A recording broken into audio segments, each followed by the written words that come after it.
Salut à tous, on est encore sur le stand Sony avec la Xperia Z2 tablette, donc qui vient succéder à la Z1. Alors au niveau des améliorations, on a notamment une plus grande finesse. Donc je vais vous montrer ça tout de suite. Maintenant la tablette fait seulement 6,4 mm d'épaisseur. Donc on a toujours un cadre en aluminium.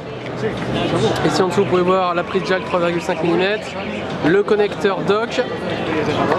Sur la tranche gauche on peut voir le bouton de contrôle de volume et le bouton de mise sous tension ici. Au-dessus, on retrouve le capteur infrarouge et le port micro SD. Et enfin, absolument rien sur la dernière tranche. À l'arrière, on a une matière soft touch. Donc ce n'est plus du verre. La version blanche ne marque pas beaucoup les doigts, c'est plus le cas de la version noire. Et enfin, le capteur de 8 mégapixels sans flash. En façade, on retrouve une caméra frontale de 2,2 mégapixels et donc un écran de 10,1 pouces avec une résolution de 1980 par 1200 pixels. Donc technologie Triluminous, Sony a encore amélioré l'affichage. Et pour ce qui est des specs, à l'intérieur de la tablette, on a un processeur Qualcomm Snapdragon 800, 3 Go de RAM et 16 Go de stockage.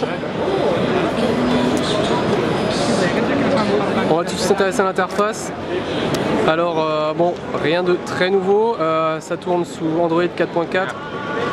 Les applications Sony ont été améliorées pour l'occasion. Donc on pense notamment à l'application Album qui est vraiment très bien faite, avec un classement sur les côtés, voilà, selon ce que vous avez pris avec la caméra, vos dossiers, vos favoris, les endroits où vous avez pris les photos. On a juste à zoomer comme ça et les vignettes se redimensionnent. Donc c'est très fluide, c'est très esthétique et voilà, on sent que Sony a vraiment soigné ses logiciels. Même chose pour l'application Walkman qui est très visuelle avec des grosses pochettes d'albums.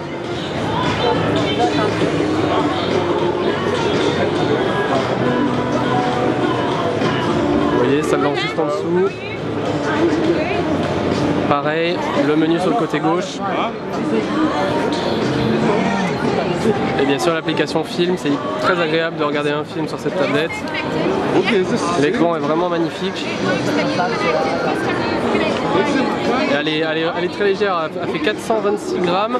Ça c'est pour la version 4G. Il y a une version Wi-Fi qui est un tout petit peu plus légère. Donc on a vraiment une feuille de papier dans la main.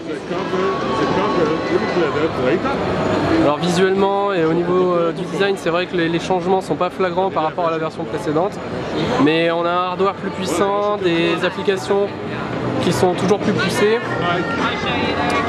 Au niveau de la caméra, on retrouve le même type d'option que ce qu'il y a sur le Z2.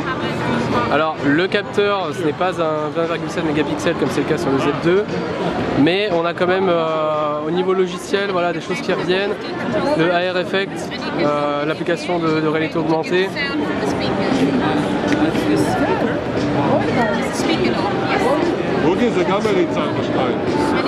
Donc voilà, vous voyez, ça fait apparaître des dinosaures. Bon. C'est quelque chose qu'on connaît déjà sur le Z1, qui est de retour sur le Z2 et sur cette nouvelle tablette.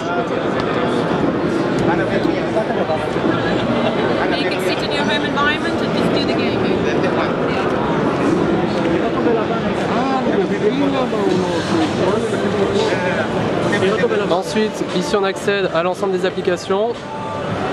Pour les mettre sur le bureau, c'est toujours la même chose. On reste appuyé dessus et ça nous propose les différents bureaux.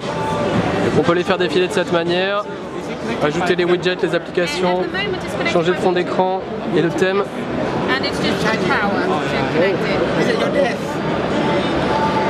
Donc c'est une interface qui a fait ses preuves. Si vous aimez les produits Sony, vous ne serez vraiment pas perdu. Pour ce qui est du prix, on ne l'a pas encore, mais ça risque de se situer à peu près au même niveau que la première Xperia Z1 tablette. Donc voilà, Sony améliore ses produits par petites touches et que ce soit au niveau hardware ou que ce soit au niveau logiciel, on sent que le constructeur maîtrise de plus en plus son sujet. Voilà, c'était la prise en main de la Xperia Z2 tablette. Si vous avez des questions, n'hésitez pas à les poser et on se retrouve très vite sur Phone Android. Salut à tous.